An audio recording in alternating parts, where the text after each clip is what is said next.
Olá pessoal, essa é a nossa videoaula de hoje. Hoje nós vamos falar sobre a Guerra Fria. A Guerra Fria ela teve início em 1945, logo depois da Segunda Guerra Mundial. Termina a Segunda Guerra Mundial, como nós falamos anteriormente, e aí nós vamos ter duas superpotências fortalecidas, nesse momento e querendo mostrar para a humanidade quem vai estar mandando no mundo. A gente falou que houve um momento que quando a gente, lá bem antes da Primeira Guerra Mundial, que existiam os países imperialistas e que as rivalidades imperialistas ocasionaram a Primeira Guerra Mundial.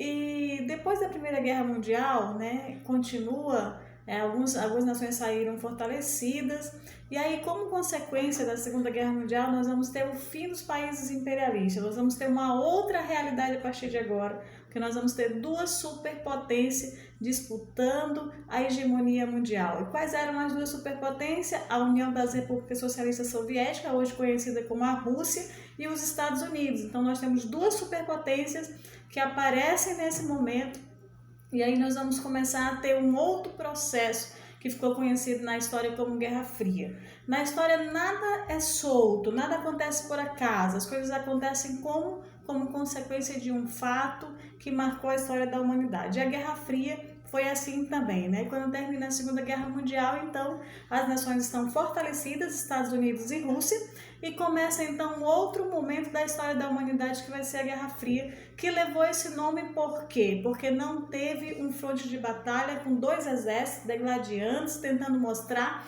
qual exército era mais forte, mas foi uma guerra no campo ideológico, exatamente. As nações mostravam quem estava melhor preparada através de estratégias. Por exemplo, em 1945 ainda, quando estava acontecendo a Segunda Guerra Mundial, os Estados Unidos já mostrou o poder bélico dele, aliás, quando ele lançou as duas bombas que destruíram, praticamente destruíram as cidades japonesas de Hiroshima e Nagasaki. Em 1949, a Rússia vai mostrar para o mundo as suas próprias bombas também. Mas é importante que vocês lembrem, é a Guerra Fria e tudo vai acontecer no campo das ideias. Os Estados Unidos, quando terminou a guerra, em 1945, ele criou o Plano Marshall. O que era o Plano Marshall? Era um plano econômico que objetivava fortalecer as nações que saíram enfraquecidas depois da Segunda Guerra Mundial. Em contrapartida a isso, a Rússia criou o Comecon, que era um comitê econômico também, constituído por pessoas de alto nível intelectual, que objetivava fazer o quê? Fazer a mesma coisa que o Plano Marshall. Posteriormente a isso, os Estados Unidos criou a OTAN, que era uma organização militar que objetivava fazer o quê? Objetivava oferecer segurança para as nações que se alinhassem aos Estados Unidos. Exatamente isso. Por que se alinhasse? Porque a Guerra Fria ela não ficou só entre os Estados Unidos e a Rússia. A Guerra Fria ela teve uma série de países que foram adeptos aos países, tanto do bloco capitalista, que era representado pelos Estados Unidos, quanto pelo bloco socialista, que era representado pela Rússia. E as nações que apoiavam um desses blocos, eles eram chamados de países alinhados. Os países que não fizeram parte desse alinhamento, como por exemplo o Brasil, eles ficaram conhecidos como países emergentes, e o Brasil continua como um país emergente, ou ditos países de terceiro mundo, porque acabaram avançando muito na sua economia. Então, como eu falei anteriormente, voltando ao ponto para a gente não perder a ideia, nós falamos que os Estados Unidos criou então a OTAN, criou o Plano Marshall, depois criou a OTAN, que era a organização militar, e paralela a ela, os Estados Unidos criou o Pacto de Varsóvia, que era bem parecido com a OTAN, só mudava o que? Era nos mesmos moldes, oferecia segurança militar também, Só que tinha um outro nome. Os Estados Unidos criou a CIA, que era o Serviço de Inteligência dos Estados Unidos, que ainda hoje conhecemos. Em contrapartida, a Rússia criou a KGB, que era praticamente a mesma coisa. Eu já li alguns registros, nessa minha caminhada em leituras, que fala que os agentes da CIA, às vezes até alguns chegavam lá bem mais na frente e começavam a vender informação, como também da KGB. Então eram serviços de inteligência das nações, tinha recurso para isso, como ainda hoje existe, a gente sabe disso. Então, tanto a CIA quanto a KGB eram serviços de inteligência. O que era diferente? A CIA era dos Estados Unidos e a KGB era o serviço de inteligência da Rússia, né? O que marca esse momento de guerra chamado de Guerra Fria, já que não teve um fronte de batalha? A corrida armamentista e a corrida espacial, o avanço tecnológico e científico, né? Vai surgir muita coisa nesse momento. Nós vamos ter a Rússia e os Estados Unidos mostrando quem está melhor preparado quanto à inteligência, né? Quanto ao avanço tecnológico, quanto à questão bélica, principalmente. E aí nós vamos ter uma corrida armamentista. E aí é importante que a gente lembre que a Rússia, né, se lança primeiro no espaço. Por exemplo, em 1957 a Rússia começou a corrida espacial. Em 1960 ela mandou o primeiro ser vivo, que era uma cadela chamada de Laika, né, que foi para o espaço. E aí em 1969 os Estados Unidos mandou o homem à Lua. A gente conhece essa história, vocês já viram, já estudaram nas séries anteriores, lá no ensino fundamental principalmente, quando Neil Armstrong, né, foi à Lua a bordo de uma aeronave chamada de Apollo, né? E inclusive se questiona se realmente ele foi à Lua, porque ele só foi uma vez e tinha a gente sabe que existia estudos para que ele voltasse não só um homem, mas uma tripulação que estava agendado para o ano passado, que poderia ser até esse ano, mas claro, por conta do mundo parou, então eu creio que essa viagem vai ficar para bem mais tarde.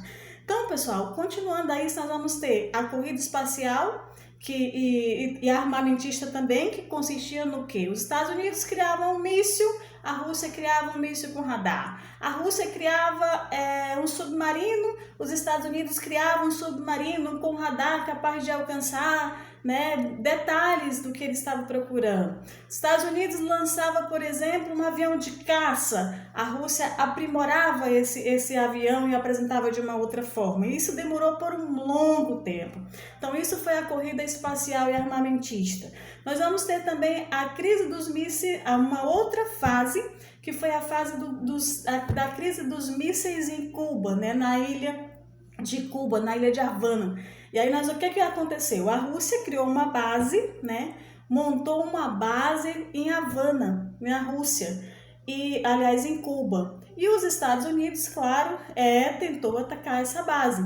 E aí é o que nós chamamos de crise dos 13 dias, ou 13 dias que marcaram a história da Guerra Fria, né? Houve muitas discussões, inclusive eu coloquei um trailer para vocês, tá aqui na nossa plataforma no início, para que vocês possam conhecer. Indico inclusive o filme, né, para vocês, 13 dias que abalaram o mundo, que conta a história desses 13 dias da negociação, que eles pretendiam inclusive soltar, né, que nós chamamos de crise dos mísseis em Cuba. O conflito pelo mundo, né, como eu falei para vocês, ele se estendeu por muito tempo. E teve muitos países que foram se alinhando tanto aos Estados Unidos, ao lado capitalista, quanto à Rússia, que era o lado socialista.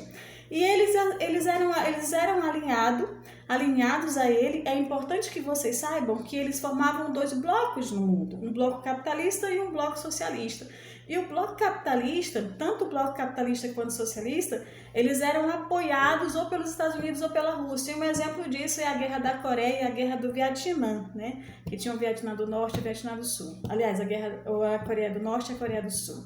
Uma capitalista, a outra socialista. Então, como que vai terminar essa história?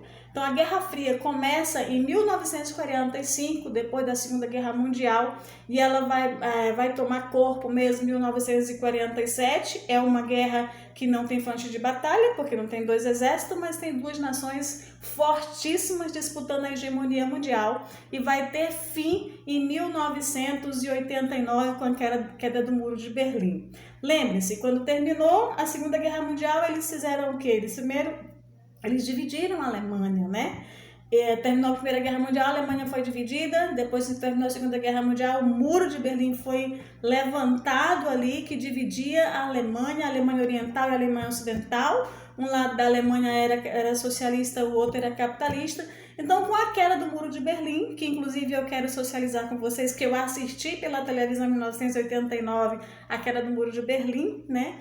E eu me recordo até hoje que foi assim um marco na história da humanidade, né? As nações, aquela nação ali se unificando, as pessoas chorando, levavam um pedaço do muro para casa. Então foi um marco na nossa história, na história da humanidade. Mas que é com a queda do Muro de Berlim em 1989. Mas é importante que vocês não esqueçam que só vai ter fim de verdade a Guerra Fria em 1991, quando nós vamos ter a desintegração da União das Repúblicas Socialistas Soviéticas, e aí vai passar a se chamar a partir de então de Rússia, como nós conhecemos hoje. Em linhas gerais, o que precisamos saber sobre a Guerra Fria? Primeiro, que a Guerra Fria recebeu esse nome porque não teve fronte de batalha, né? Foi uma guerra no campo das ideias. Começa em 1947, em 45, quando termina a guerra, mas vai tomar corpo mesmo em 1947 e vai até 1989. Teve 3 grandes momentos: corrida espacial, corrida armamentista e a crise dos mísseis, né?